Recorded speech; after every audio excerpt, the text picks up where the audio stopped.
Gotta leave yourself some extra time if you're heading out the door because it is wet out there and there's puddles and standing water and it's kind of a mess right now. I'm assuming the roads are already kind of messy out there. Pretty bad. Yeah. Lots of accidents. Jackknife semi downtown. Oh, great. Yeah, the 71 North ramp to 70 East is shut down. So ooh, okay. Something down in Perry County, they are underwater. Like they're doing water rescues. Really? Yeah, in Crooksville. Wow. Yeah. Okay. It's pretty bad. Yeah, I already came across some standing water on my drive to work for sure. I mean, they got some big puddles over there. Flash flood warning Good right times. now. Yeah. It looks like though this is the most of it. A little bit more this morning, but the only problem. Oh, okay, I lied. It's going to rain all day most of the day. I thought when I looked this morning, it was like, yeah, it'll be over by like 8 a.m. Not so much. It's going to continue off and on throughout the day. Oh, then it's just going to be so humid when that starts to evaporate from the ground up. Oh. I was on TikTok yesterday looking up solutions for my frizzy hair. I'm like, I've got to find a solution. What did TikTok recommend? Oh, just everything I already have. Oh, okay. Which doesn't work. So great. I'm like, it's always oils, which if you put a tad too much oil in your hair, you're screwed. I heard butter. Shut up. Try. I thought you had her. Yeah. Try a straight face. Just in the tips. Just you massage it into the bottom a little bit. A little bit of butter? A little bit of butter. Yep. Anyways, other than that, how are you, Kelly? Good. All good. is well? Can't complain. Okay. Yep. Thick? Everything good? Yes. Yeah, I had a dead battery. Yeah, that's what it was? Yeah. It was just a dead battery. That was probably best case scenario. Okay. I just took it and bought a new one and put it in. Did you leave your lights on or anything you remember? No, the battery was in bad shape. Oh, yeah, okay. I took the battery in, they tested it, and you got a bad core or cell, whatever it was, and it was bad phalange. It was like the battery was 7 years old. Okay, yeah, so about time. But yeah, probably the cheapest route, Oh, for sure. I put it in myself, so I didn't have to pay somebody else to do it. Don't know what I'm doing. Well, it's just a couple of bolts. I mean, it's not that hard. Mine's in my trunk. Your battery? Yeah. Oh, really? Yeah. That's where the Dodge Charger battery is? Yeah, I went to go do something. I can't remember what. I was like, I'll check the battery and pop the hood. And again, I know I don't know much. I'm not a man's man. I don't do car repairs and stuff. I'm like, that's the engine. I know that much. And that's where you put the windshield wiper fluid. I know that much. Like, I went and got the oil. Here's a question for you. Went and got the oil change the other day in Nora's car. And they do the thing, and then they change the oil, start it up, get the engine, get the oil, move it through, and they do the thing. And then they walk over to your window with the dipstick and show you the dipstick. Okay, thanks. What are you showing me that for? I don't care. Did you change the oil or not? Right. That's all I need to know. Don't show me the dipstick. What am I looking at? I see a thin stick. Thank you. I wonder if that's some sort of liability because of stuff that's happened in the past. They do it every time. Like, look, here's your fresh oil on the end of the dipstick. Thank you. Okay, great. Yeah, they show you how low your oil level is. I'm like, buddy, I don't know. Anyways, long story short, I went to like O'Reilly's or something for a question, and they're like, "Oh yeah, it's in the trunk. You had to pull the thing up." And really, yeah. You know what I think? Maybe they're looking for a little encouragement on the job. Like when they show you the stick, you're supposed to go, "Whoa, dude! Thank you so much for saving my life here, buddy." Wow. But honestly, like we all need encouragement. So maybe they're just like, "Hey, look." I mean, I'm really saving your butt here. Look you what had you had about 50 more miles on this oil, and you would have been in serious trouble. But now it's all glistening, light caramel color, fresh oil. Oh, little pat on the head. Good job, Claudie. Face it, we can't do it ourselves. No. So maybe we need to hand out more compliments to people who are taking care of our stuff. I'm proud of you. That's what I'm going to say. But that sounds next sarcastic. I mean, it needs to come from a place deep in the heart of gratefulness. Oh, good Lord. That's all they want, showing you that stick. I can't believe you did that for me. Thank you so much. I don't think I would have made it home without you. You're lucky. Too much? I mean, yeah. It still sounds sarcastic. All right, fine. You've got to find a place of sincerity in your soul. Okay, I'm sincerely asking, why the F are you showing me this? I have no idea what that means. Very sincere in that statement. Yes. I hear it. Yes. Excellent. Let's see. Charles says the reason they show you the stick after they change your oil is to prove that they put oil back in your car. That's what I was thinking. Okay. Like they're required to do that or something. Thank you. Oh, see, I was going to give them a round of applause next time. I'm glad. It's like DoorDash taking a picture when they leave your delivery on your porch. Right, they You know prove what I mean? that they dropped the food Yeah. off. I guess that's Okay, why. great. I don't know. But you know what? I would know you didn't put oil in my car in about 3.5 minutes when it goes and it just locks up on you. And we start smoking. I would know you didn't change your oil. Anyways, we have got a lot to do and a lot to talk about on your Tuesday morning. We have got a dumb debate coming up talking about restaurant menus. We are going to give you some motocross tickets at about 7:25 this morning. There's a good chance one of us is going to be drunk by 8:50 this morning. I'll tell you that much for Is it sure. Brad Pitt? Did you see that he's I drinking did. He's again? drinking again? We're No. gonna I talk mean, about one of that us in the later. studio. But he's doing it responsibly. Hey, if you're doing it responsibly, good for you. Whatever. Okay. Kelly's not buying it. Went to AA for 7 years, but go for it, buddy. Oh my gosh, did he really? Yes. Yeah. He said he was done. And he goes, I learned I can only have so much wine. He said Can't he do overdid too it, much. but now he has to act. What does he do it like? Is to do it professionally, Yes. or like in a professional Responsibly. In a sense. professional sense. Yes, absolutely. Professionally? Act professionally. I also want to know, would you hump a rainbow? Wait a minute. Yeah. Would you, Like, would you like a hump rainbow? real rainbow? Yeah. Would you hump a rainbow? Well, I don't even know how. I mean, what? It happened. It happened. And I want to know if you would do it. So we'll get to that in about an hour. Right now, let's go with Blitz Morning Trivia, Thick. All right. Try to get somebody $25 to go spend at Waterbeds and Stuff. If you're the first one to text in the correct answer, Jim Carrey has been tapped to star in a live-action adaptation of what cartoon TV show? I saw this. Classic cartoon TV show. Jim Carrey's going to star in it. What is it? First one to text in at 800-821-9970. We will give you that gift card. All right, let's get that answer for Blitz Morning Trivia, Thick. All right. The question is, Jim Carrey has been tapped to star in a live-action adaptation of what cartoon TV show? I'm assuming he's going to play George. Yeah, I would have to think so. Yeah. And I'm sure he'll do an amazing job at it, because he always does. So, and it's going to be directed by Colin Trevorrow. He did Jurassic World. So, I mean, he's a Okay. pretty legit director. And they've tried to do this twice before, and they just never finished doing the movies, with other people. But yeah, it looks like this one's definitely going to happen. And he's busy. He's also working on a new Sonic the Hedgehog, Jim Carrey. Yeah, they're doing a fourth one, or a fifth one, whatever it is. And a sequel to How the Grinch Stole Christmas. Bad idea, but okay. Which I thought was one of his best acting jobs ever. Like, I thought it was an Academy Award performance. I don't know about Academy Award, but it was good, sure. I But thought he was another good. one? Oh, I don't know about that. I'm just saying. But it was, he was just amazing as the Grinch. Yeah. So I get it. It was a big movie. I understand. They do sequels to all this stuff. So, Sean O'Keefe from Grove City, first one to text in the correct answer. So he's got the $25 to Waterbeds and stuff. Speaking of sequels, very interesting you brought that up, because Consequencer.com just put out a list and asked the best sequels of all time. Staying Alive. It's the sequel to Saturday Night Fever. It's the best sequel of all time. Unfortunately, Kelly, I'm sorry, it's not on the list. Very sorry. Well, for Aliens that. has to be. Aliens is on the list. Yes, that is number 4 on the list. Obviously, Godfather. Godfather Gotta be on the 2. list. That is number 1 on the list. That's number Godfather 1. 2. Yeah, it's number 1 on the list. Yep. Some sequels, I should say most sequels, are like, needed, not really. Sometimes a sequel will set up like a good third movie, but every so often you do get a good sequel. I've got the top 15 here.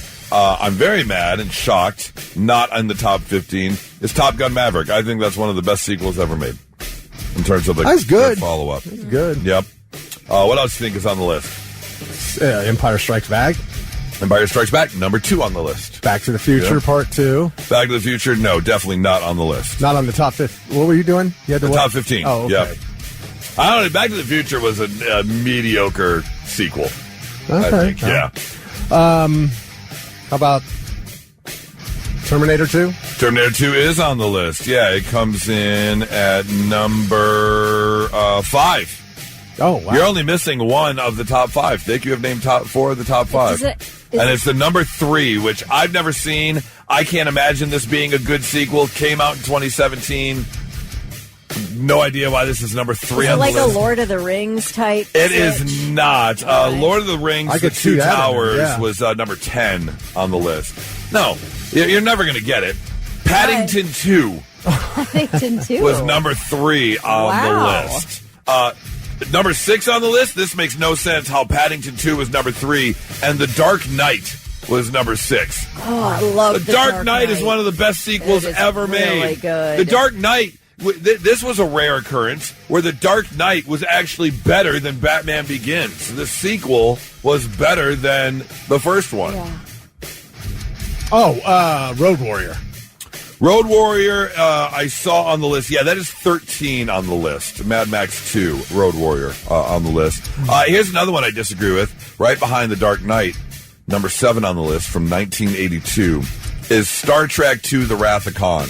But I'll tell you what, and this may be my, younger generation mentality, but I think Star Trek II with Chris Pine, the J.J. Abrams version, is better than the 92 version. Because that's also a Khan movie where Benedict Cumberbatch plays Khan, but in a different kind of universal type thing. I thought Star Trek 4, The Voyage Home, was the best of all of them. Okay, that is an awful movie. That is hilarious.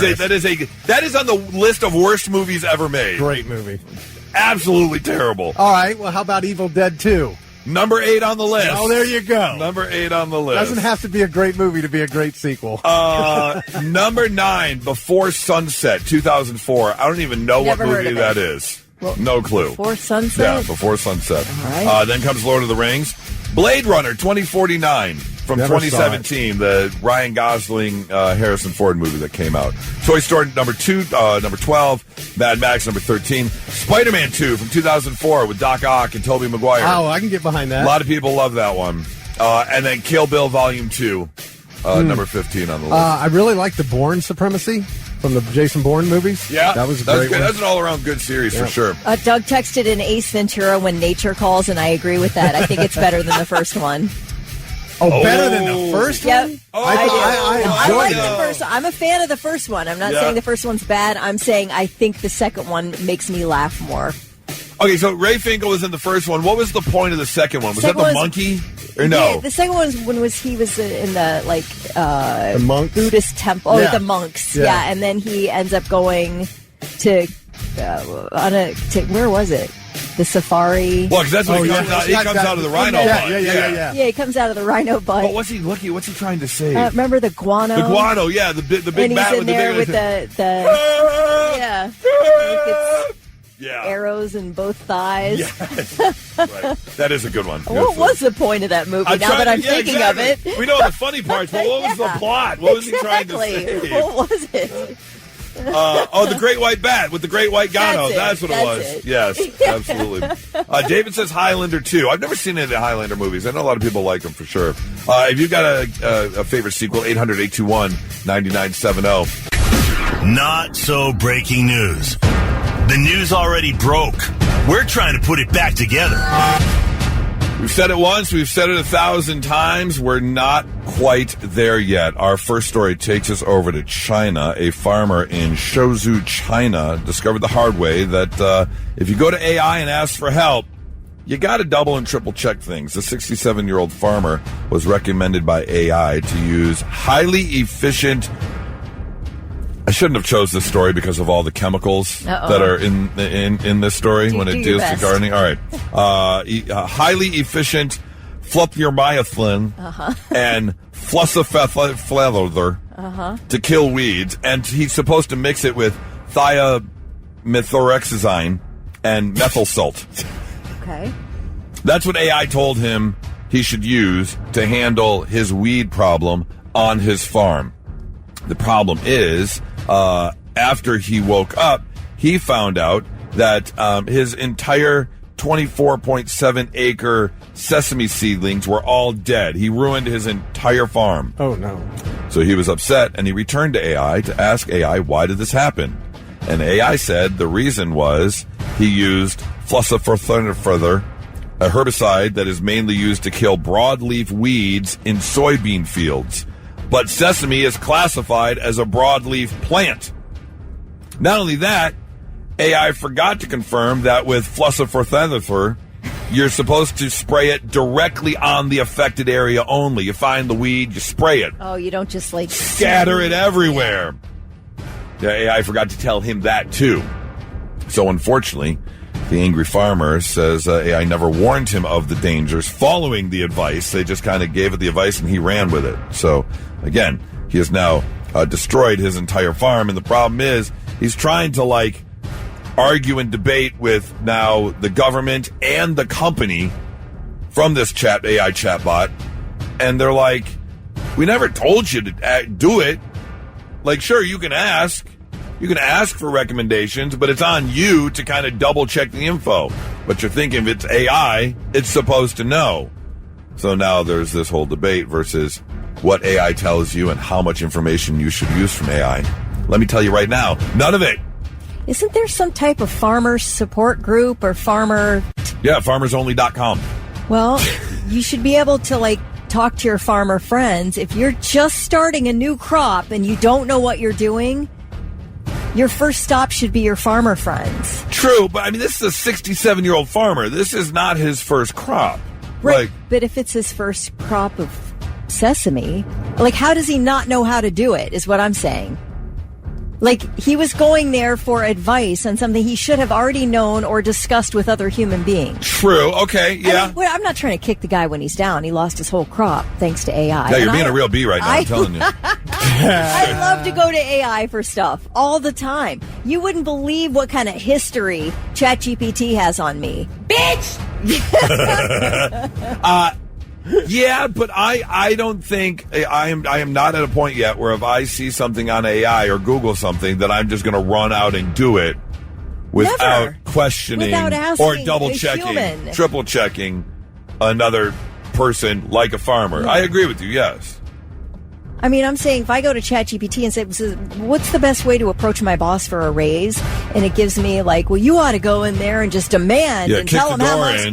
I would really run it by you two first before I ran in there with that. Idea? Is this a good idea? Is this phrased correctly?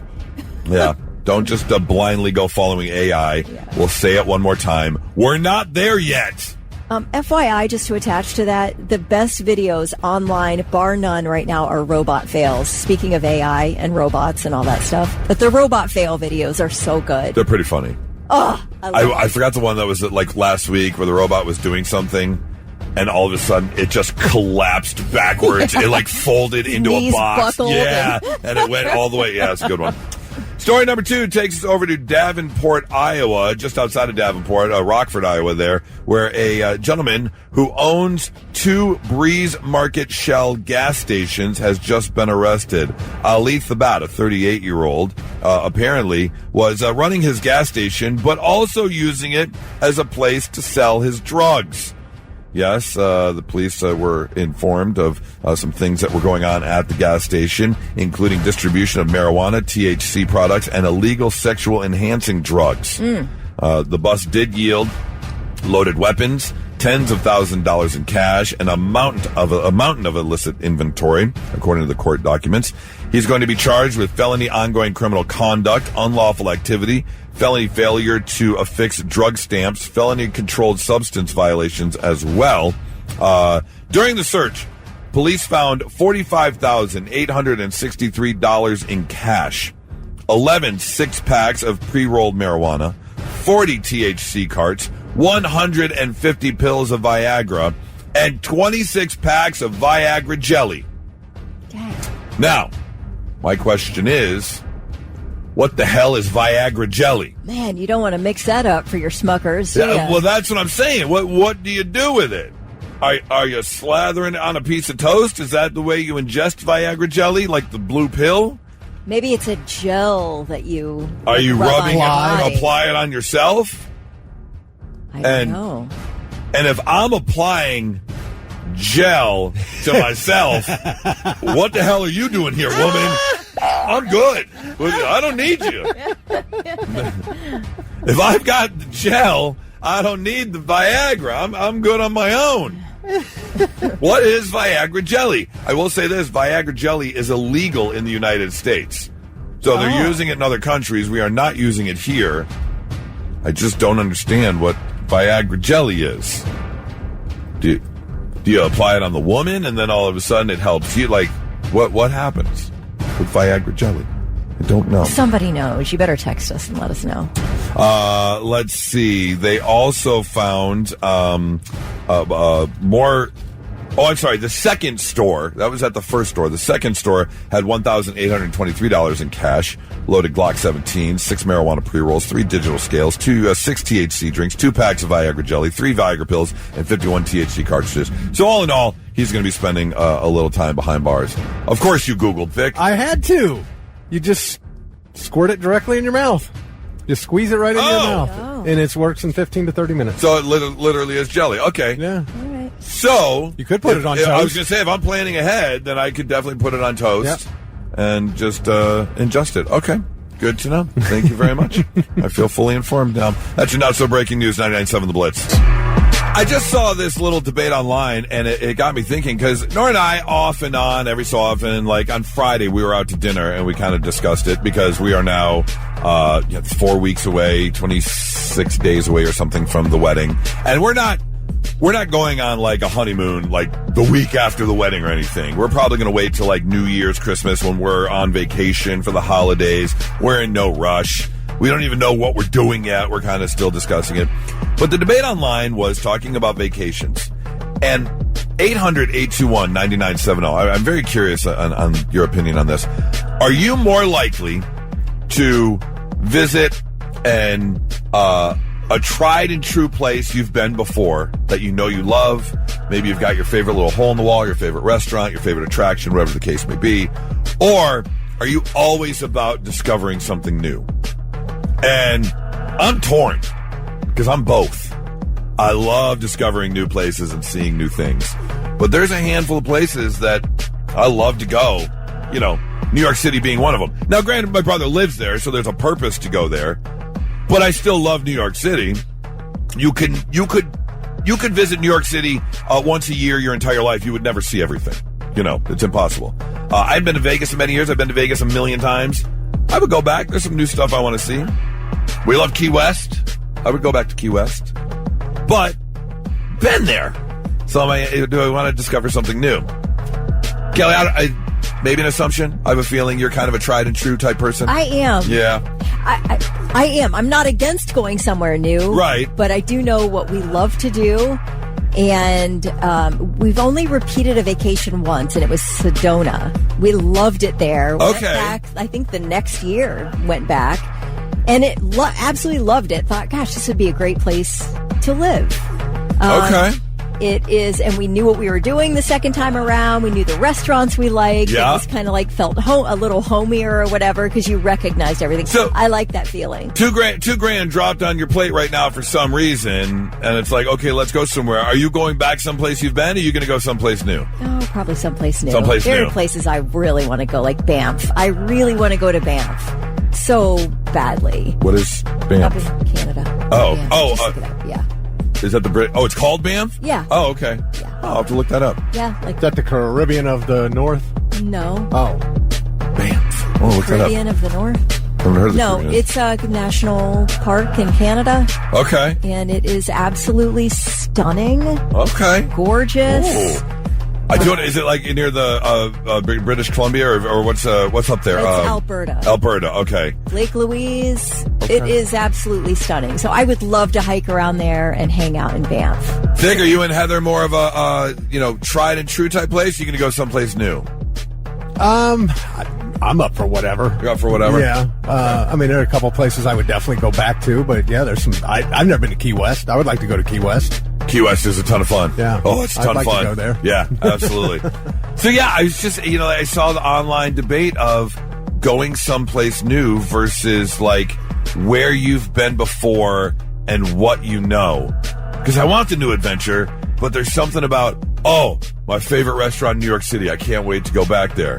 But again, in a place like New York City, you go, and I know I love this restaurant. I definitely want to go back.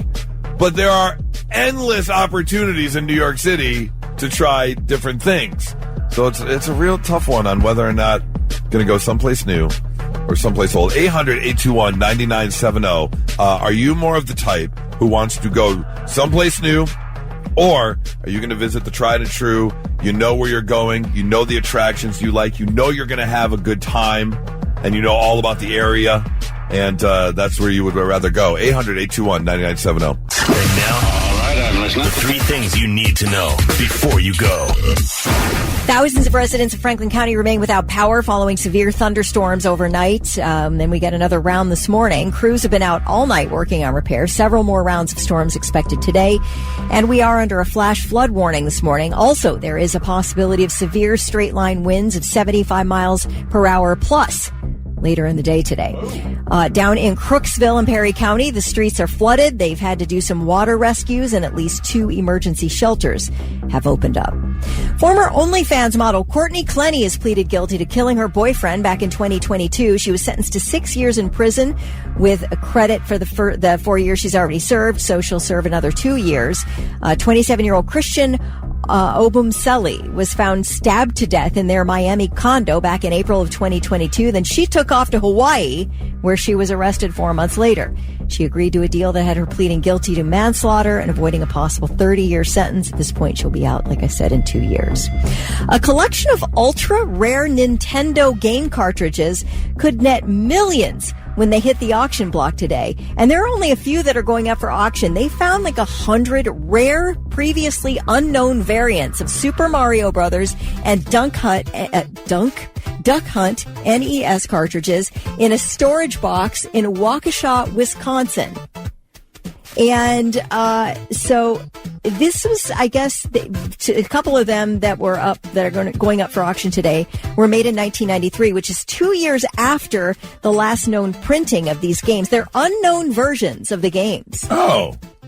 Yeah. I saw one on what was the one of the Pawn shows, Pawn Stars or whatever, and they brought in an encased original Super Mario's game. I think it was like the gold cartridge, and it was like a 9.9 or something like that, and it was like millions of dollars for this one cartridge. Yeah. Good God. Yeah, it's nuts. So they're putting a few up for auction today, but I guess the games were printed, like I said, about 2 years after the last known printing of the games. Nobody knows why Nintendo made this box of 100 cartridges, but like I said, they're unknown versions. Nobody's played them, but they were found in storage and then sold to some type of a shop. Here's another little tidbit in case you didn't know. If you ever sit down with your friend and you still have your NES and you've got your light gun and you've got your controller, if you play Duck Hunt and someone's shooting the ducks, you can then take the controller as the second player and you can control the ducks.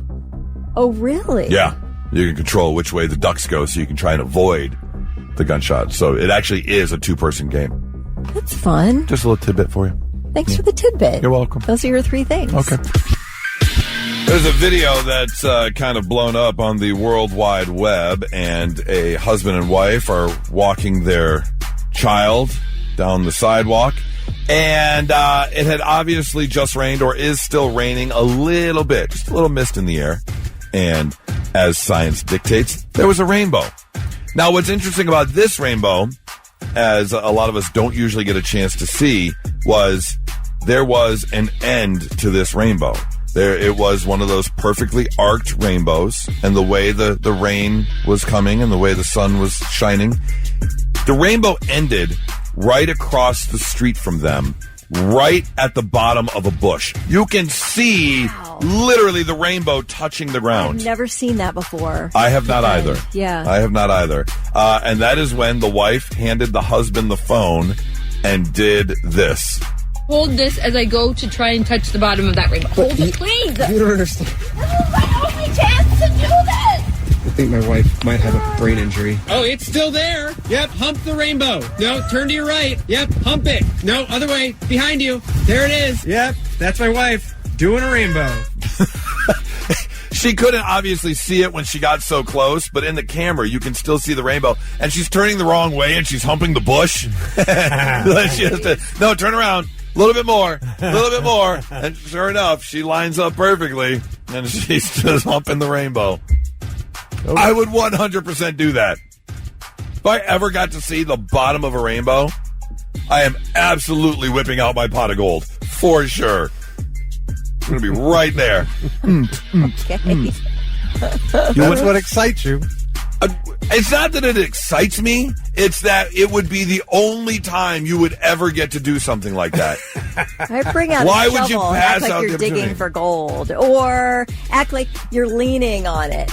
Leaning on, or like you've got it between your fingers, like the how they do the Leaning Tower of Pisa, like when you're leaning on it, or like when you're squeezing but the squeezing wouldn't work because the arc is, you can still see the entire arc. You could pretend to lean. You can pretend to lean, but it's way funnier to hump a rainbow. Is it? Yes. Yeah. All right. 100%. You're not going to hump the rainbow? No, it's not even in my thought process. That wouldn't even cross your mind. Never cross my mind. You wouldn't go down the list. What can I do to this rainbow? Yeah. I can pinch it. I can lean on it. Yeah. I can stick my tongue out, or I can hump it. Hump it's not even going to cross your mind. I wish it hadn't crossed my mind now, to be quite honest. Vic, are you humping a rainbow? Oh, I'm not opposed. Yeah, see. I just don't know. That's the first thing on your That list. is literally the first thing that would cross my mind. That's what guys think. That's just how guys are. That is true. Yeah. Is this something new? Okay, can I hump it? Yeah. That's first question. What can I put my balls on? Oh my God. That's the first question every man asks when he sees film something. me so I can act like the treasure at the end of the rainbow. It's me. And I promise you, I 100% guarantee you, if I looked around left to right, Nora and I are on a walk with Birdie, and I look around, I see the rainbow across the street, just perfectly stopped on the sidewalk. I'm looking left and right. If there's no one around, I'm teabagging the rainbow 100%. 100%. Well, if the sun's shining and you take a hose with good spray, you can create your own rainbow. You can, but that's not the same as just raw dogging the rainbow. If you see it in nature, and you see the full arc, and you see the end of the rainbow, that is a once in a lifetime opportunity. I'm violating. Those pants are down in seconds. Oh, I am violating all 7 colors of that rainbow one by one. Booga, booga, booga, booga. 100%. You need to be studied. Every single color. Every single color. Look at my Lucky Charms. Booga, booga, booga. They're always after me, Lucky Charms. Every single one of them. Kelly, there's some brilliant scientists in this country would love to dig into his brain. Yeah. I would not go there. Don't go there. So good luck on finding your rainbow. And if you do, please send me the teabag video. It's the Morning Blitz. It's time. Rock and rumble. Kelly versus Goose. On the Blitz. All right, here we go. We've got tickets for Super Motocross. It's going to be at the Historic Crew Stadium Saturday, September 12th. Here's the deal. It's the best of both worlds. You've got Supercross and Pro Motocross. One epic battle. You're going to have the precision of the stadium racing, high-speed motocross, and then, of course, the high-flying Supercross as well. So, if you want a 4-pack of tickets, you want to take the fam, we've got your chance to win right now. 800-821-9970. Kelly and I are going to go head-to-head in a battle, and we need two representatives to help us play. So let's go to the phones. Blitz, hi, who's this? Hello? Hello. How you doing? Enjoy your Tuesday. Thanks for calling. Let's try again. Blitz, hi, who's this? Hey, it's AJ. AJ. All right, AJ, you called in first. Do you want to be represented by Kelly or Goose? Oh, we're going with the fabulous Kelly this morning. Yes, AJ, thank you. It's AJ and KJ. My middle name's Jean. Oh, isn't that wonderful? Yeah. Perfect. AJ and KJ sitting in a tree. Let's get our next contestants. Blitz, hi, who's this? What up? It's Miguel. Miguel. All right, Miguel, you are with me today since AJ picked Kelly. So, AJ and Miguel. I'll pick you anyways. Okay, see? Oh, it all worked Miguel out. knows what's up. It worked out so well. We're golfing buddies. We're I golf all the time. Hey, all right. Well, Miguel, we win these tickets. We'll go golfing. I like that. Oh, you haven't been yet. We have not been yet. Oh, the way he said it, I was like, oh, okay. Hey, all golfers are buddies right off the bat. I completely understand that. Yeah. Because it's the same with bass fishing. Yeah. All right, AJ and Miguel, you guys hang on while Kelly and I go head-to-head. Thick, what are we playing today? Oh, it was so much fun last week. We got to do a music speed test. Music speed test. Okay. How does this work again? You get 60 seconds on the clock. I will play clip after clip. I need the title or the artist. Either one. I don't care. Okay. And whoever gets the most in 60 seconds is the winner. Okay. Kelly, I'll let you pick. You go first this time. I go first this time. All right. 60 seconds on the clock. I won this last round of musical speed test. Just a clip. Name the song as fast as you can. Move on to the next clip, as many as you can in 60 seconds. All right. I got this. Title or artist. Title or artist. Doesn't matter. Are you... What, Kelly? Nope. She's huffing and puffing already. Yeah, because I wish I would have chosen to go first. But it's okay. You go first. first. Go first. We haven't started. Nope, go first. Do it. Whatever you want, Kelly. Do it. All right. I'm going to do it. Are you ready? Yeah, let me get this microphone at the right angle. Okay, here we go. All right. Get ready to start the clock here. Bring that down. And...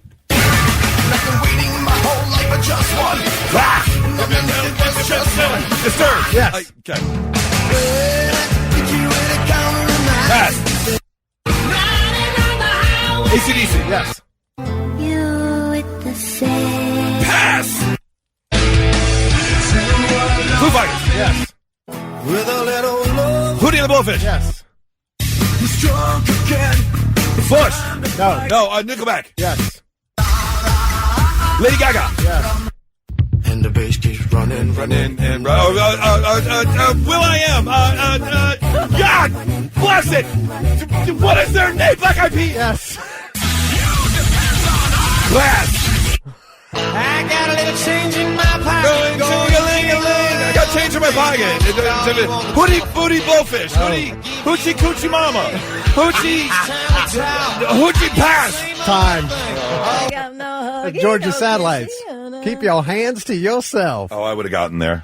What was I thinking? Hoochie Coochie. Can I go back to one where you just went pass? You with the same. Yeah, pass. Don't be discouraged, don't worry. Okay, I stick to my answer.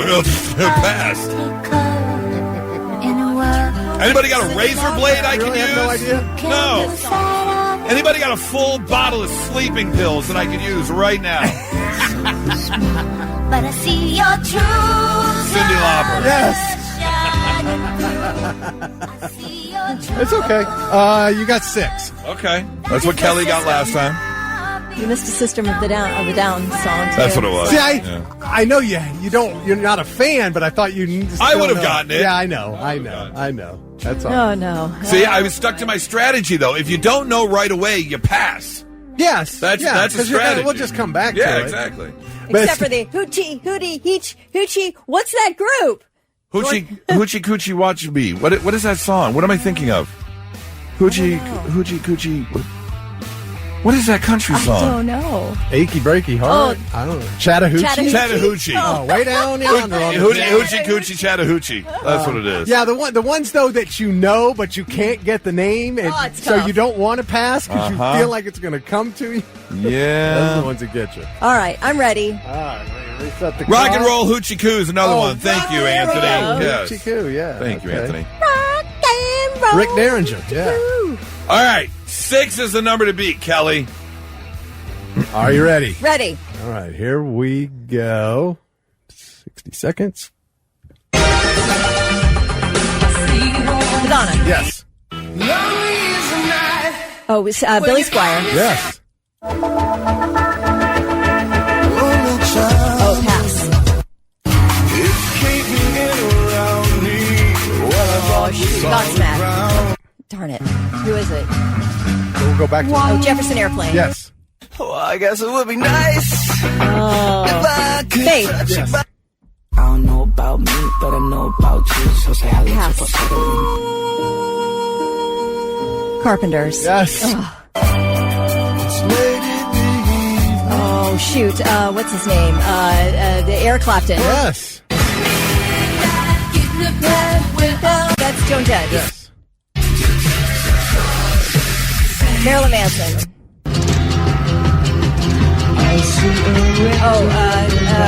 Procol Harum. No, time. Darn it. Who was that? That was Rolling Stones. Rolling Stones. Painted okay. Black. What's she, 7?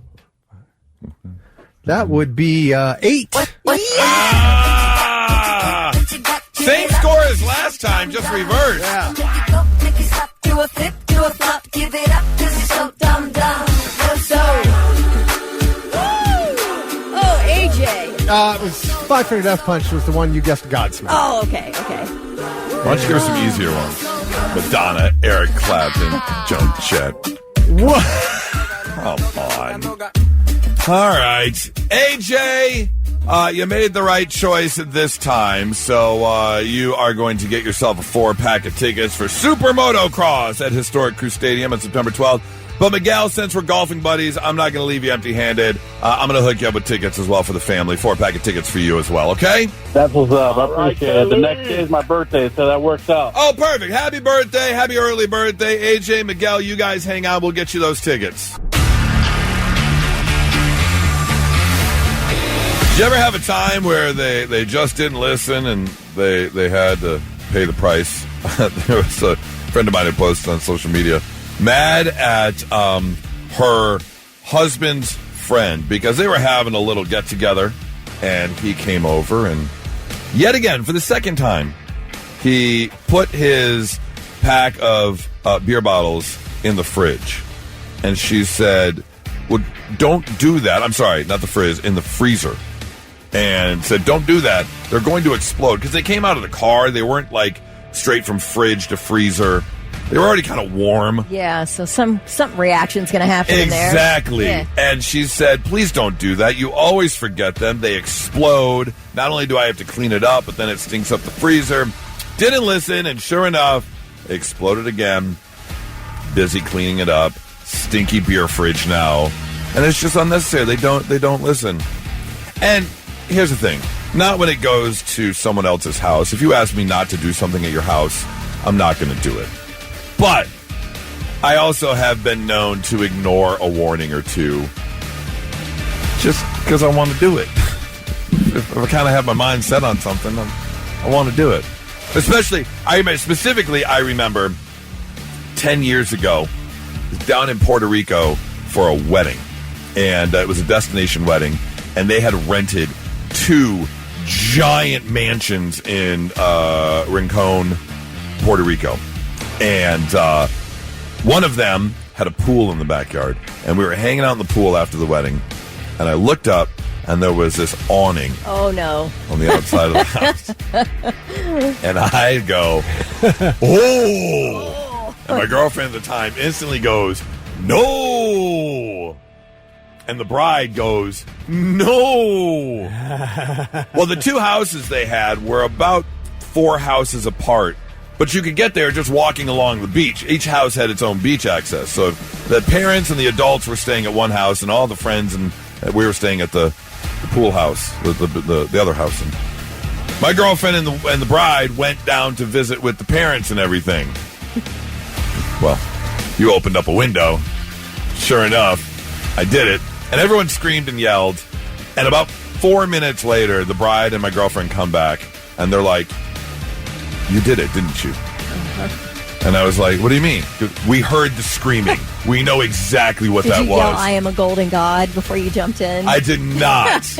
But thankfully nothing happened. I came somewhat close to not reaching the water. Oh, my gosh. But I reached it. Everything was fine. Yeah. I found a strong joint point in the awning where I knew I had stability to push myself off of. So everything was fine. Okay. But yeah, I didn't listen to I didn't heed the warning. So I want to know 800-821-9970. When did they not heed the warning? When did you try and tell someone exactly what was going to happen, and they didn't listen, and sure enough, that's what happened. Think you have a look on your face like you've done this before? Like that I didn't listen? Yeah. Oh. Or do you know someone who did? Well, I was going to say my whole childhood growing up is this dumbest thing ever. I was told, don't ever start smoking. Oh, well, okay, yeah. I guess there's that. Yeah, that's the dumbest thing, the worst thing ever invented, but I had to do it. Yeah. I know, I've known a lot of people like that, for sure. I decided I needed upper body strength back because I just am so weak. And I thought, you know what? I used to be really good at handstands. Like, I did gymnastics as a kid until up through my senior year of high school. And I used to be really strong. So, like, you know what? I'm going to start working on my handstands again. And Charlie was like, don't do it. Don't do it. Don't do it. And I was like, okay, well, I think I can do it, though. And, I would say it took about 3 months to heal from the damage I did to my shoulder, which, like, crawled into my bicep. Yeah. Yeah, from doing handstands. I should have listened. Should have listened. Yep. And then I was totally at it. My wing was out of commission for quite a while. I think it really hits a lot of people when it's something that you're told you can't do. Yeah. Because you're like, don't tell me. Well, I'm still like 17, 16-year-old Kelly. I'm like, oh, this is easy. Yeah. I just got to get back in shape. This is nothing. And what could really, granted, yes, if your arms give out, you fall on your head, you break your neck, that's one thing. But in terms of, like, your other body parts, you're not thinking that your shoulder is going to get some sort of sustained injury. Just from, even if, like, you kick your feet against the wall and hold yourself up, that's still some upper body strength that's going to put a lot of strain on your shoulder joints and such. You can't tell me anything. Right, exactly it. Don't tell me what I can't do. Because I'm either A, going to prove you wrong, or B, hurt myself drastically trying to prove you wrong. 800-821-9970. Did you ever have someone in your life that just didn't listen to warning? And sure enough, they just got what they deserved. Oh, Christopher says, and this is so true at every restaurant, be careful, it's hot. And then you just touch the plate anyway. Oh, either that or it goes right in the mouth. Right. And you're just sitting there going... Yeah. Can't tell you how many times I've done that. Flap of skin on the roof of your mouth. Yeah. Oh, yeah. When you get those bumps, and it's like you can. It's like literally the top of your mouth reiterates the message because you get the braille that says, "You idiot! It was hot." Like you can feel it on your on the top of your roof of your mouth. Right.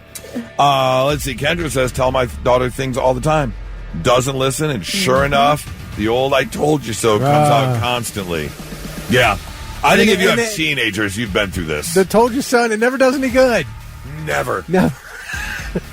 It's amazing to me how teenagers, and we were all like this. We were all like this. But teenagers don't understand, and I say this is especially true for Gen Xers that are kids, that are parents. Because us Gen Xers went through it. Like we mentioned, the latchkey kids, we were on our own. Yep. We were out and about. We were adventurous. We were launching off of things and jumping off of things and blowing up things. So kids nowadays don't understand. We've been there. We've done that. And I think we're kind of the first generation that can say that. Because if you know, for our generation, having boomer parents, they were very steadfast. They were very, work heavy. All about just kind of do what you're told. Nose to the grindstone, and that's it. For us Gen Xers as kids, because our parents were doing that, we were out running the streets. Yep. So there's basically nothing our kids can do nowadays that we haven't done. We try and tell them, and they don't want to listen. They don't understand. We've done that. They know it all. We've been there. I know. You see this giant scar on my skull? It's because I didn't wear a helmet. Right. Exactly. And there's something to be said about that, like we've talked about before. Like, I don't want to send the boys out in helmets and knee pads and elbow pads. But at the same time, you can't trust people like you used to. Rub a little dirt on it. You're fine. Right. There's a very thin line of, like, what we've been through and what we've experienced versus trying to keep kids safe. Like, we survived, but I don't know. Yeah. We survived a lot. Yeah, but also kids are softer nowadays. That's it. I'm sorry, but they are. Yeah, that's a fact. And I'm not trying to shame. I'm not trying to insult, but it's just a fact. There's so many helicopter parents. They don't let them do anything. Yeah, I mean, I get that, but I think even without we're not helicopter parents, and it's just not the same anymore. Schools? I think it's just the generation. Yeah. Yeah, I think it's just Yeah, because you overall. don't have to drum up your own fun. It's provided for you everywhere you on go. your TV or whatever. Not only that, they're constantly inside on a screen. Yeah, you're having a blast playing video games. You don't have to come up with games using stones and sticks and dirt clods and, nunchucks and bow staffs and lawn darts. Yes. Yeah. Now we're talking. Metal coffee cans. Yeah, let's go. Yeah. like we used to with the old metal stuff. Yeah, we would get cuts. Oh yeah, but our body could push rust out. That's right. We didn't get tetanus shot. That's right. Our body pushed it. Our body went. F your rust. How many pop pull tabs did we step on? It's just tossing a metal pop tab on the ground. So many. Donnie said, after I turned 50, I went to see Slayer. Wife told me, don't get in a mosh pit. You'll get hurt. I didn't listen. I got hurt. Yeah, that's the other problem, though. As the latchkey kids now growing up, we are the most stubborn ones. We are the ones that say, don't tell me what I can and cannot do. I'm not too old for this. I can handle it. No, you can't. Because most of us mentally are still in our 20s. Physically, not so much. 800-821-9970. I want to know, what did you not listen to or who didn't listen? And sure enough, the old I Told You So came out. Yeah. I definitely know things I won't try anymore. Yeah. Oh, for sure. Like, I'll have people say, breakdance, man. I'm like, yeah, no, I'm not. You want me to get up and spin on my head? No, I don't have time for that emergency room trip. Nope. No way. There's no way I could ever do some of the things I used to do. Like riding the bull. I rode the bull once. Oh, yeah, I wouldn't do that today. Never again. There's no way my body can handle that. If I got bucked the same way I got bucked off the bull last time, it would be like when Thanos snapped his fingers at the end-to-end game. I would just turn to dust. That would be it. The game over. So, 800-821-9970. Mary said the teenagers of today need to realize we are the reasons why there are safety laws in place today. That is true. Yeah, that is very true. A lot of the warning labels and things like that came from us. You're welcome. 100% true. 99.7 The Blitz. And now, all right, I'm listening. The 3 things you need to know before you go. Columbus police are sharing a statement from the father of murder victim Spencer Tepe as the division argues in favor of flock cameras. Victim impact statements related to license plate readers were read before the Columbus City Council yesterday evening, including one from Tim Tepe. He says David McKee, the man accused of killing Spencer and Monique Tepe inside their Wineland Park home, would still be on the loose if police did not have access to the technology. Flock cameras and other license plate scanners have drawn quite a bit of criticism in Columbus and nationwide, with opponents arguing they violate citizens' civil rights. Well, no time in jail for the Florida police officer who was arrested after using flock camera data to track a woman he met on the set of a Vince Vaughn TV show called Bad Monkey. This officer was working security, and the woman was an extra on the show. And Officer Lamar Roman allegedly set up flock alerts with her license plate number. And then he pulled her over using that information. He told her, quote, "I told you I'd find you and pull you over. I was hoping your boyfriend was in the car so I could pull him out and give him a hard time." How freaky is that? So he was charged with 3 felonies, but agreed to a plea deal where for the next 2 years, he has to report monthly to a probation officer. He has to continue therapy and has to perform 100 hours of community service. He's not an officer anymore. He was fired. But he also cannot have any contact with the woman he's accused of tracking. Would you find that romantic at all? I would not. I would find it freaky. Hunt you down and tried to find you because they were that interested in you? Okay, wait. Well, let me back up for a second. Beep, beep, beep. I think that, I guess if there was a mutual interest and... See, that is the thing about all of this. Yeah. About every single scenario. If you are not attracted to the person, it's creepy and stalking and weird. True. If you are, it's a romantic gesture and... Oh my God, I can't believe you put in all this effort to find me. Yeah, finally, somebody said it. I think that you would know pretty quickly whether the person that you were interested in and he put in a ton of effort to track you down. I think you would find out pretty quickly whether that was nutty or he was actually a romantic. Like, that would bear itself out. And I agree. I think there would be some... It's a red flag, for sure. How you receive it depends on whether you're interested in the person or not. It's a red flag. It's a red flag. What. Yes. There's no scenario where it's a green flag if he wants to find you. Where you're putting up flock camera alerts for somebody's license plate. That's one scenario. That's really invasive. That's invasive. You're a stalker. Yeah. Okay. You shouldn't know that much about somebody that you don't know. Okay. Like, I have alerts for not alerts. I follow Charlie. We know each other's locations. He's the only person in this big wide world who knows my location at all times. Yeah, Kelly stalks. I don't want anybody who I haven't given permission to know my location all the time. Very true. Okay. I get that. But if you were single... If I was single... And a hot guy... And a hot officer pulled me over and said, I told you I'd find you. I'd be like, oh. Right. Really? Wow. Wow. And then we'll see how your behavior is moving forward. It's the same thing at, like, the gym. There are certain women that say, don't bother me. I'm working out. Mm-hmm. This is my me time. Blah, blah, blah, blah, blah. Yeah. And then other times, if it's the hot guy at the gym, oh my God, he's looking at me. He's watching me work out. I can't believe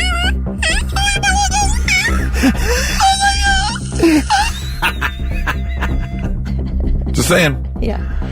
Yes. Well, Paul Stanley and Gene Simmons will make a special appearance at the Angels-Royals game at Angel Stadium in Anaheim on Saturday. The two will take the mound to throw the ceremonial first pitch. Gene Simmons has thrown out the first pitch twice before in a 2011 Dodgers-Mets game in L.A. and a 2018 game between the Cubs and the White Sox. I saw the 2018 Cubs-White Sox pitch. I looked it up this morning on YouTube. It was pretty good. Okay, I was going to ask. Made it to the plate and everything? It did. Okay. Now, you see a lot of people really flub it up. Mm-hmm. They throw... Carly Rae Jepsen has a good one where she throws and it lands about 2 feet from her and then rolls about 2 more feet, and that's it. Oh, 50 Cent, Curtis Jackson. Was that a bad one? Oh, he pitched about 30 feet to the left. Like, he went way off to the side. Now, I will say in the, late 80s, early 90s, I had the great pleasure of throwing out the first pitch at a Clippers game. Yeah. And it is not easy. It's not easy. That is a far distance between the pitcher's mound. In fact, I had to scooch up a few feet. Short story long, and I think I've told this story before, but the Colorado Rockies had a Hall of Fame pitcher. He's now in the Hall of Fame. Goose Gossage was a very famous pitcher for the Rockies. And in Colorado Springs, just south of Denver, they've got the Sky Sox, which are the AAA team like the Clippers. And our station that I worked with out there, we worked with them all the time, so we would throw out the first pitch. And so him and I were there the same day. They were doing a Goose Gossage bobblehead thing. And so we both got to throw out the first pitch. Oh, wow. Goose and Goose got to throw out the first pitch. And let me tell you, I put mine in the mitt. He dirted it in front of the plate. No kidding. This Hall of Fame pitcher dirted it in front of the plate. What a loser. I outpitched a Hall of Fame pitcher. How about that? I could ride on that for a long time. Mm-hmm. In fact, look at it. How many years later is it? Yeah, about that story. 10, 12 years later. I love it. Yeah, if you ever get the chance to do it, to throw out a first pitch, just one piece of advice, practice first. Yeah. Just practice the pitch. Yeah. It'll make all the difference in the world. All right. Those are your 3 things. Okay. So, Kelly, we've talked about this quite a bit, that you and your husband, Charlie, have a kind of a standing Saturday night date night, and it is almost always to the same Mexican restaurant. Yes. Not the same Mexican restaurant, the same server at the restaurant. Yep. And I'm assuming you've been there enough that you kind of know the menu front and back. Definitely. Do you change it up week to week, or you normally... I have a couple things I vary between. Charlie changes it up every week. Okay. Yeah. All right. Well, let's imagine for a moment, if you will, that you and Charlie have found a new place. You come across a TikTok or someone recommends a place, whatever. And you decide, all right, tonight we're going to go to this new restaurant. Are you in the car or even in the house looking up the website and the menu before you go to the restaurant? I did that Saturday before we went. We didn't go to our usual restaurant Saturday. We went to one I've been to a few times before, but not enough to where I know the menu. Okay. So I looked it up beforehand to know what I was going to order. Yes. So you knew before you walked in. 100%. And then when you sat down and they handed you the menu, did you still flip through the menu? I looked at it to make sure what I saw online was the same thing. Same thing? Yeah, okay. Yeah, landed on the same order. You're a pre-checker. Yep. Vic, are you or Heather a pre-checker if you're going to a restaurant? It varies. I mean, I've done that before. I don't do it every time. Okay. I mean, if it's somewhere I know, it's not. Then obviously not, right. I guarantee, known or unknown, as we decide, when we decide which restaurant we're going to, Nora will look at the menu on the couch. Yeah. We will get in the car. She will spend the car ride going over the menu.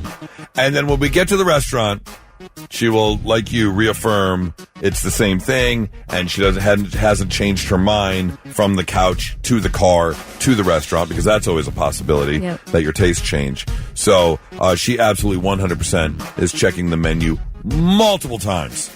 Yeah, it's an important decision, I think. It is. I want something good. That's why I'm afraid to vary off what I know I like, but I don't want to make a mistake. And I made a mistake Saturday night. It was an enormous mistake. Really? I couldn't even eat my food because it was visually so disturbing. That's right. To me. You saw that. Yes. So Okay. So but at that I point, you don't know. I didn't know. You don't know that it's going to come out looking like that. That kind of turns your stomach. Yeah, it turned my stomach, especially because I'd ordered that before. It's been 3 or 4 years. Right. Oh, really? I had a good experience that time. This time it was a terrible experience. Not so and it much. Was a different recipe or something, but it's a different restaurant, right? Than where you had it before? Nope. Same restaurant. Oh, really? 800-821-9970. Are you a pre-checker? I might take a look. Or if Nora says, if we find it, let's say we're going to a new place, Nora will say, take a look. Does anything look appealing to you? Yeah, because that's another thing. What if you don't? Yeah. What if if it's not something that looks appealing? Right. But I'll glance. Right. That's what I do. Like if I see one thing that catches my eye, I know at least I've got something to order. Yeah. And then once I get to the restaurant, then I'm going to kind of dissect the menu and what I order. So I'm really not going to pre-check that often. Now, are there restaurants where you don't even need to see the menu? Yeah. Yeah. And that would be most restaurants. Like if we're going to a nicer steakhouse, I know I'm going to find something I love. If we're going No. I mean, where you walk in, sit down, and you don't need, you know what you're ordering. You don't even need a menu. That's I'm sure Kelly question. can go to the Mexican restaurant that she's at every week, and she doesn't need to look at a menu. Don't need a menu. Yeah. I never even look at that menu. I don't know off the top of my head if there's a restaurant that I know in and out. No, I'm probably looking at the menu in case I want to change it, for sure. But I'm definitely not doing a whole bunch of homework beforehand. Yeah. I'm walking in, and I'm just looking at the menu. Let's see. Troy says, my wife does it everywhere, even when we go to McDonald's. The only people that really anger me are the people at McDonald's. With their heads up, staring at the menu. You know what they have! They've had the same thing for 47 years. Yeah. You know what they had. Can I maybe, let me see if you have, you know what they have! Get out of line! Go to the kiosk! Order on the app! Do something! Get out of line! But no, I'm spending most of my time at the restaurant looking at the menu. 800-821-9970. Here. Oh, yeah. Christopher. Then you'll ask questions to the server on the dishes, which may change your mind. Yeah. Like you'll read something and you're like, but what about this? Yeah. There have been multiple times where I've been stuck. It just happened when we went to the boathouse on Saturday night. I asked the bartender, I was like, should we get this or this? Looking for those because we were kind of torn. I was like, which one do you think better? Because we had never been there before. This is a good one. Let's see. Wrong one. Sorry, never mind. Probably you have to check if you have any dietary issues. I understand that, but I just like to be prepared. Here's the thing: when I'm sitting down at a restaurant, I'm starving. Like I don't want to fart around looking at a menu. I gotta order. Let's get that food going. Okay. So you want the second you sit down. Yeah. I'm not here for the ambiance, really. It's good ambiance, I will say, but I need to. Let's get. And as a matter of fact, that's why I like Mexican because they chips and salsa right off the bat. I gotta eat. Yeah. Nora's the same way. I'm here for the vittles, not for the aesthetics. Right. Yeah. 4101 says, my wife has a dumbass attack at any fast food speaker. It drives me nuts. Hold on, give me a second. I'm not sure. Wait, I don't know. Attack. Too much pressure. Not so breaking news. The news already broke. We're trying to put it back together. Our first story takes us overseas to Russia. I've never been in this scenario before. I know that I have definitely tiptoed the line because I've traveled enough now where I get to the point where I'm not getting to the airport 2 hours early. It's not happening. No? Nope. Unless I'm at some major hub on a holiday, then maybe. If I'm traveling on Thanksgiving or Christmas or around those times, all right, I'll get a little bit early. But no, I'm not getting there. I'm not getting there 3 hours early. And I've never been locked out of my plane before. I've never shown up and then the door is closed and I missed the flight. I know it's happened to people. I know it's frustrating. But what you shouldn't do is what these two women did as they approached their gate. And sure enough, the doors were already closed. Not only were the doors closed, the plane was on pushback. Like they already had that little tractor trailer attached to the front wheel pushing away from the gate. Oh, being taxied. Yeah. And these women decided that, we're not done yet. We're getting on this plane. And that's when they found an exit door that led to a staircase that led to the tarmac. Because they thought, maybe if we catch up to the plane, they'll open the door for us. Forget that the door to the plane is 25 feet above the ground. How did you expect to get in the door? Like they're hailing a cab. Yeah. And they're out there with their luggage running along the tarmac, thumbs out, chasing the plane. Yes. It took only moments before crews down on the tarmac noticed the women walking and going, hey, you're not allowed to be here. Security was called, and they were promptly escorted from the terminal back to the terminal building and into the care of the Federal Security Service, which, of course, handles all the stuff over there in Russia. They had, passed all the pre-flight security. They were already through TSA and all that kind of stuff. They were at the gate. They decided to jump on the tarmac to try and catch their plane. Okay. Is there like TSA jail in every airport? Say every major airport. I would have to think so. Or at least a room where you get locked in. A security office, yeah. Whether or not it's an actual cell, there's got to be some sort of room where they lock the door from the outside and you're not getting out. They can look in, two-way mirror, see what you're doing, see who you're calling. Yeah. So anyways, don't go running onto the tarmac if you ever miss your plane. Story number 2 takes us over to Colorado, and Lord baby Jesus, 6 pound, 9 ounce, beautiful, cute baby Jesus. If you are a thing, if you are there in the heavens, please let this happen to me. Please. Because a mother in Colorado by the name of Amanda has now gone somewhat viral because it was Colton's first day of 5th grade. Her son Colton was starting 5th grade, and I have got a 14-year-old stepson who is starting 9th grade, entering his high school years. Well, it turns out, like a lot of mothers, Amanda wanted to take a picture of Colton on his first day of school. It's your first day of 5th grade, your last year of elementary school before you get into middle school. I want to take a picture of this moment. Well, Colton refused. Colton was being what are you in 5th grade, 10, 11, something like that? Yeah. He was being a little fussy 10, 11-year-old, didn't want to take a picture from Mom. And Mom wasn't having it. So Mom saw a police officer there at the end of the road where the school was and decided to ask for a little help. And sure enough, that officer obliged, came over and arrested Colton. Said, I don't know if you know this, but refusing your mom a first day of school picture is, in fact, against the law. Slapped him in handcuffs, threw him against the car, threw him in the back seat, and then uncuffed him and let him go to school. But the pictures have since gone viral of him online, being, sure enough, arms behind the back, leaning up against the hood of the car, being escorted into the back of the car. Was he crying? He was not. He was laughing.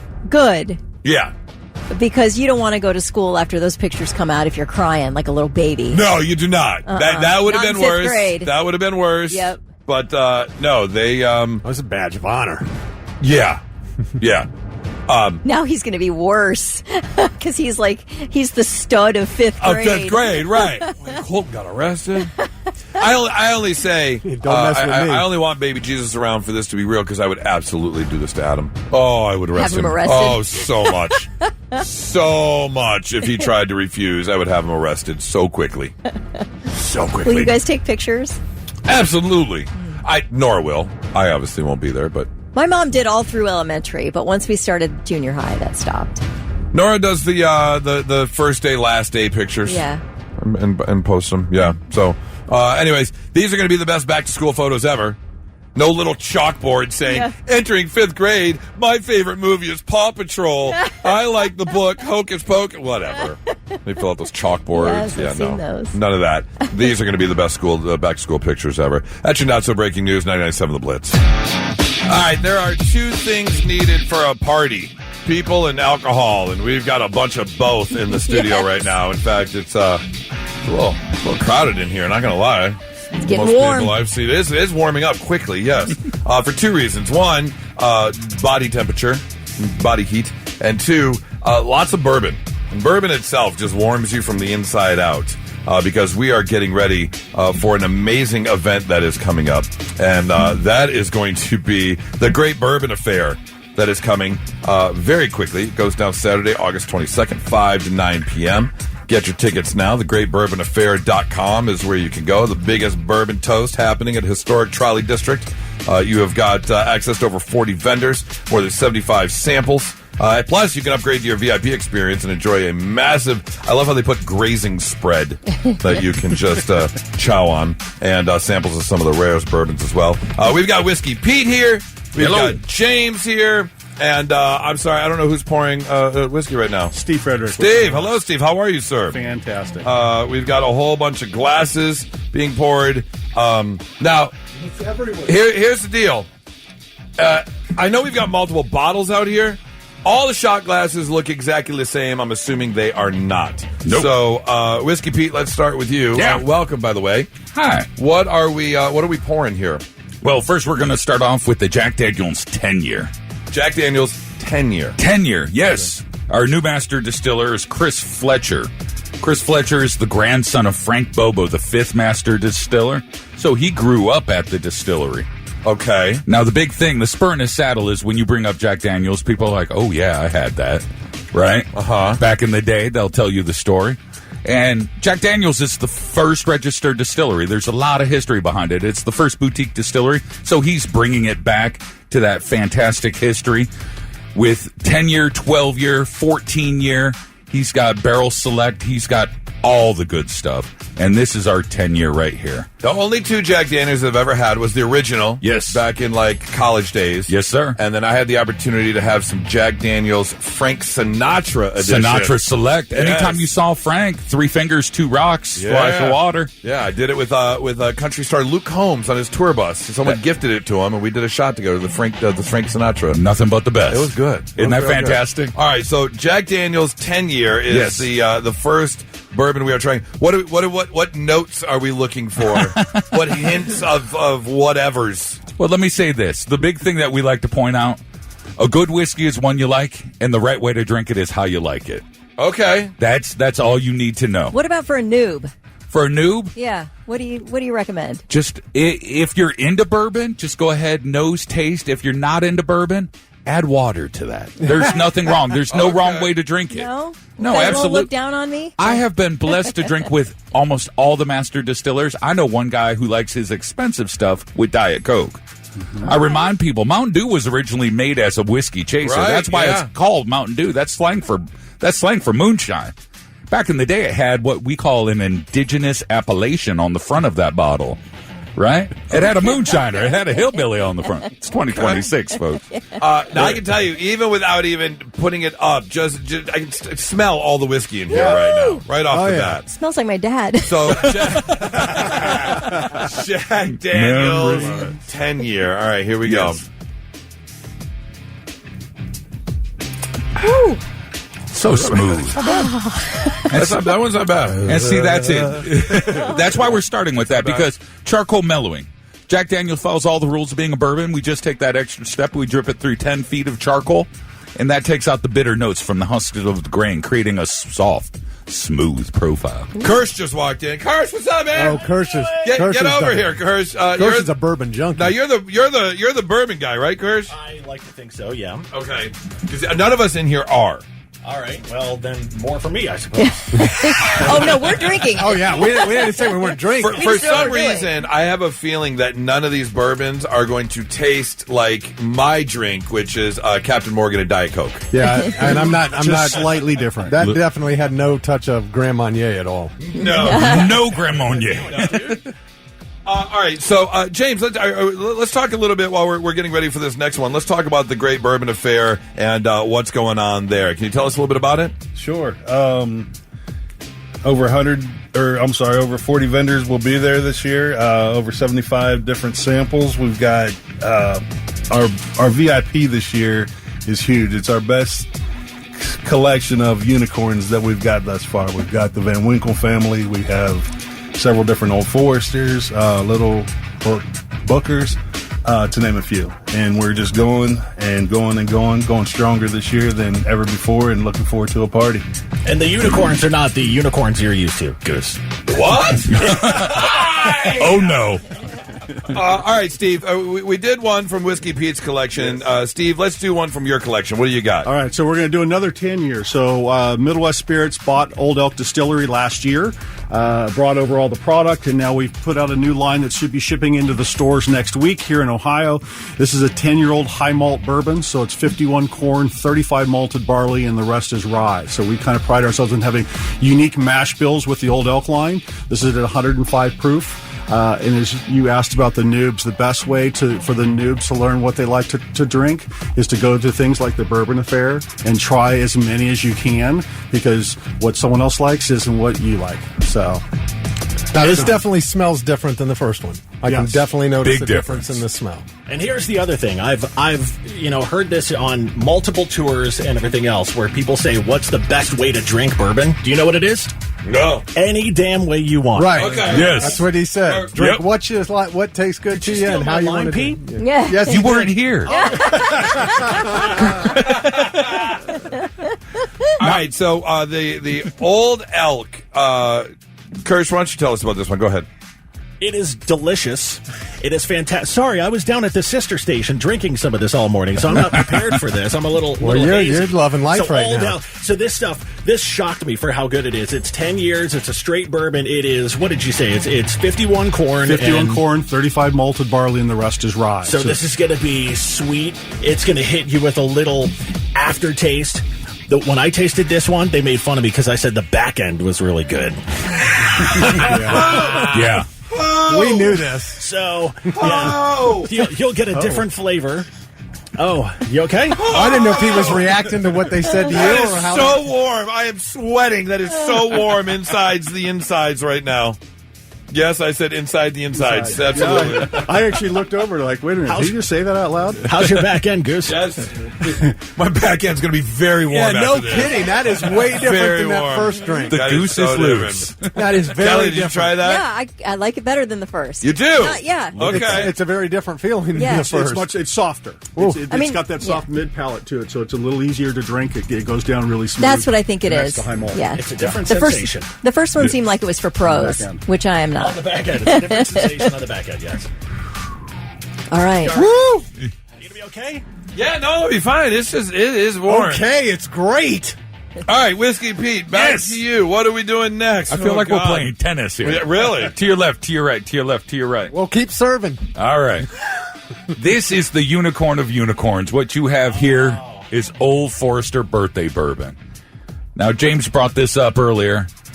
We've got VIP, right? And that VIP section has all of the hard to get. Unicorns are those hard to get bottles. James and these folks at the Bourbon Bash have all of them. You come up. We still have some limited tickets, so Call up today as soon as you can. Get those tickets. Old Forester birthday. What we're doing. September is not only Bourbon Heritage Month, but it's also George Garvin Brown, our founding father's birthday. So to celebrate that, our master taster has gotten together, pulled all of the best barrels, the honey barrels, and married them together, and we create a bottle to celebrate that. This is a 12-year bourbon right here, and it's our best from Old Forester. Old Forester, if you don't know, first bottled whiskey, the only whiskey to be made before, during, and after Prohibition. When this stuff came out in 1870, it was for medicinal use. There was no Pfizer back in the day. So during Prohibition, you could go to your doctor and say, hey, guess what, doc? I got glaucoma. And he'd say, okay, I feel bad. Write you a prescription. You could get 2 pints a month. Wow. Yep. This is the only whiskey to be made before, during, and after, straight through Prohibition. See, they used to do things the right way. Isn't that cool? Right? Right? So this is the best of the best. This is our 12-year. Go ahead, take a nose, take a taste, enjoy it. This is the one that the bourbon people go crazy over. Really? Nuts. Crazy over them. And we got to thank James for bringing this one in. James has been sitting on this one for a little while. That's about as good as it gets. That is definitely the best of the three. Now, with that, 72% corn, 18% rye. The rest is barley, 18% rye. Anything over 15 is considered high rye. So you get a little bit of that pepper. You get some sweetness. Yeah. You get that pepper, and then all of that. This is wild. There's for my newbie, there's over 200 flavors in here. Wow. So if you think you're tasting something. I picked up about 178. Right? Yeah. I'm going to ask you to. Palate, Kelly. Kelly, I'm going to ask you to try harder. What is one of the more unique flavors in there? You said there's over 200, so what's a unique flavor? Oh, my favorite, probably every 3 or 4 barrels that I sell, someone will come up and say, I get unripe mango. Unripe mango. And I love that because you know what that means? That means they did their homework. They went online. They read the 200 flavors, and they're like, I that's unripe mango. Oh, my gosh. It's the only one that stood out in their mind. They thought, that's weird. Yeah. All right. What's the last one we're tasting here? Oh, we got more? So we the got last one more. is our Midwest Spirits Dark Pumpernickel Rye. Last year we released a line that mimicked our core lineup of wheat whiskey, dark pumpernickel rye, and our 4-grain bourbon, but released them at cast strength. So this is something that's totally unique to us at Middle West Spirits over here and off of Allen Creek in the short north. It is a dark pumpernickel rye. We're the only people in the country that are doing it, and this is at cast strength, so this is 122.1 proof. So I don't know what your birthday is at this year. What's your birthday at? It's not 121. You're asking an old man to bring his readers up. Oh, that's all right. So 121, we're looking at 60.5% alcohol. Yes. Okay. Yes. This is only 92 proof. There you go. Big So we're going to kick it up a little bit here on this one. No, that's not it. That's not it? Which one is it? It's the it's this one. There you go. Okay. This is wild. This one's a wild bottle. Yeah, and so this has got kind of this is 80% dark pumpernickel. I am breathing fire. I literally just turned into Smog from whatever dumbass movie that was. Oh man, put me on The Hobbit. No, the other one. What's the the stupid ass show you watch? Lord of the Rings. Game of Thrones. Game of Thrones. Put me on Daenerys' shoulder right now. All right, Drogon. God. He just called Game of Thrones a stupid ass show. I saw that. Do you want me to drink that for you? And he looked you in the eyes when he said that. Terrible. Yes. Kirsch, you can do cleanup over here. Yeah. You've got Kirsch, you've got a whole bunch of stuff to drink. Okay, Goose is done for the day. This last segment. God almighty. So if I go to the grocery store on Saturday morning, they've got a state liquor store inside. And if I get there before 9 a.m., there is a line all the way through the store of people get ready to get into that state liquor store. Yes.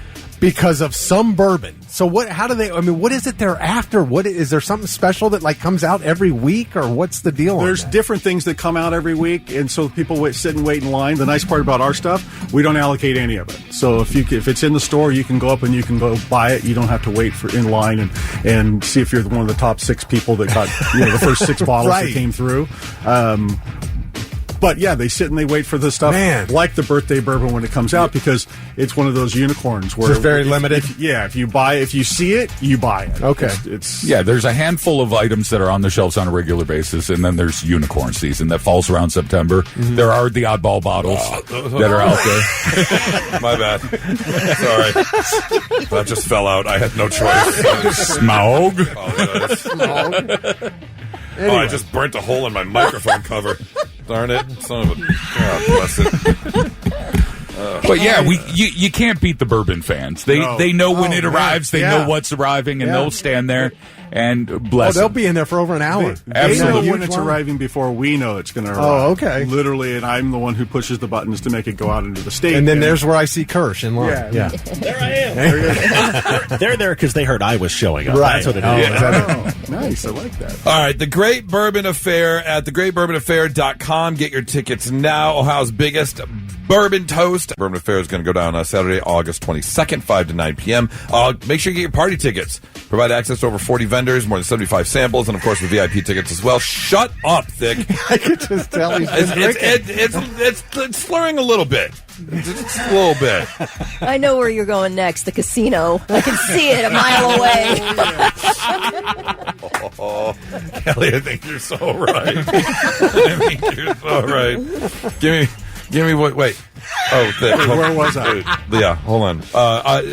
James, tell us about the Great Bourbon Affair more, please.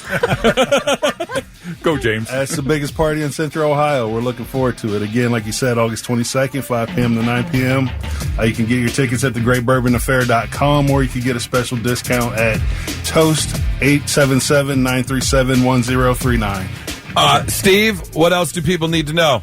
Midwest Spirits, we're here local in Ohio. We were the first post-prohibition distillery here in Ohio, and we are growing, and we love to be able to put out great products that have age as well as character for the masses and the noobs and the collectors. Is there anyone that goes to the Great Bourbon Affair and works their way through all 75 samples? No. It's not possible, right? One. Oh, Kirsch. One person. I do. It's ugly on the way home, and yes, I take a lift. Okay, good. Yeah, take a lift. Whiskey Pete, any last words from the Whiskey Man himself? Yes. Brown-Forman, last American-owned, family-owned liquor company.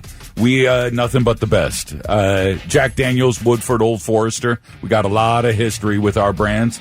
And to the point earlier, you can find these on the shelves. Fantastic bottles, something for everybody. Wonderful. Well, James, Steve, Whiskey Pete, thank you so much. The Great Bourbon Affair. Get your tickets now for the big party going down a week from Saturday, August 22nd, 5 to 9 p.m. You can get all the details at thegreatbourbonaffair.com. Gentlemen, thank you so much for coming down. Thank you for the samples. And if I lose my money at the casino, I expect 50% reimbursement. However, I promise I will split 50% of the proceeds with thegreatbourbonaffair.com if I win. Okay? Deal? Yes? Well, you heard it here first. Go on to the casinos. 997. We blitzed. And now, all right, I'm listening. The 3 things you need to know before you go. Today is National Poll Worker Recruitment Day. Ohio Secretary of State Frank LaRose says more poll workers are needed for the November midterm election. If you're interested, visit voteohio.gov. You'll need to go through a little training before the November 3rd election. The beaver is now considered the official mascot of Beaver Creek. The local city council passed a resolution yesterday naming the animal to the role. Mayor Don Adams says he didn't realize this had not been made official in the past until recently. A city spokesperson says the move is unrelated to the lawsuit between Buc-ee's and the local Beavers mini mart. Yeah, please. I'm all on board. I agree with him. But BS, don't tell me it had nothing to do with Buc-ee's. I'll tell you what, when we went to, on Saturday night, we went out to Dayton, to the Dayton Funny Bone, because my favorite comedian, Chris Porter, one of my favorites, was out there. Oh, cool. And I was like, 15 minutes? We can make the drive. And we got off at the exit. I did not know, but we got off at the exit, and right there on the right-hand side was Buc-ee's. And let me tell you, we got off the highway, zero problems whatsoever. Now, this was Saturday night at 6 p.m.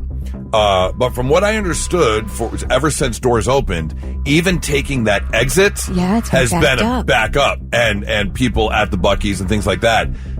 Zero traffic. Bad PR, maybe. I'm thinking maybe. Nora and I were talking about it, and I think maybe this has had some bad PR, and people aren't going in droves like they were because they're mad at Buc-ee's now. Right. Total possibility. Everybody will get over it in a second, but they will. For now. But you know what? I think it was perfect. They're going to feel the sting of less business for a little bit, and people will forget about it, quit being jerks, and then earn the area's trust back, earn the neighborhood's trust back. Agreed. But yeah, you're getting a slap on the wrist for your actions. Yeah. That's right. Well, people do have opinions about Brad Pitt's interview with Esquire, where he admits that after 7 years of sobriety, he's drinking again. But he insists it's in a restrained manner. He says he did get overconfident a couple of times, but pulled back, and now he says he can have a few glasses of wine, but can't have a lot. A few glasses of wine is a bottle. You could just say that. Right. But anyway, no judgment, a little judgment. But everybody knows their own selves. But how many times have you heard... Now, I don't know if Brad Pitt is a diagnosed alcoholic. We have no idea, no way of knowing that. However, that is a very common thread in addicts to say, I think that I can control myself now. I think that I am able to just have a couple drinks now, and you can start out okay. True. And then you just sort of can't handle it, and I guess everybody finds out the hard way. I wonder if there are people who maybe in their younger years or particular situations have gone overboard, have done too much, and you realize to yourself, ooh, okay, I can't do that. But if I can have 2 glasses of wine, okay, fine. Now, if you find yourself having 2 glasses of wine and all of a sudden you wake up, passed out in your kitchen, then you can't have 2 glasses of wine. Right. But if you can have 2 glasses of wine, go on about your night like nothing happened, great. Because you know what? There are millions and millions and millions and millions and millions of people who go have 2 glasses of wine and then go home. So I find it interesting to think that you need AA and 7 years of sobriety, and then all of a sudden you don't need it. That's what I find interesting. I'm just, like I said, I don't know Brad Pitt. I don't know his situation, but what Angelina Jolie said, although, whatever. She said that he was abusive and an alcoholic. Yeah. And none of his 6 kids are using his last name anymore. None of them. They've either gone through the courts or dropped it just themselves. So I have a feeling that has to do with more than just drinking, though. Yeah. That's my guess. But again, these are all total guesses. We don't know. Whatever. Everybody likes to judge, and I do too. I love to judge. I read the article, and I was like, yeah, buddy. Like, that just sounds so familiar. But to a lot of people, it does. Yeah, absolutely. I think I guess we all, like I said, we all find out the hard way, and then you just make adjustments from there. Those are your 3 things. All right. What are you giving me we're wrapping it up? Okay. On a scale of 1 to smashed, where are you right now? I feel it. Like a 2, maybe? I would say 3. No, a 3? I definitely feel it. Yeah. I definitely feel the bourbon. Okay. I am sweating profusely. Right? The heat has to come down in this studio. And the air's on. The air's on. I can feel the air coming.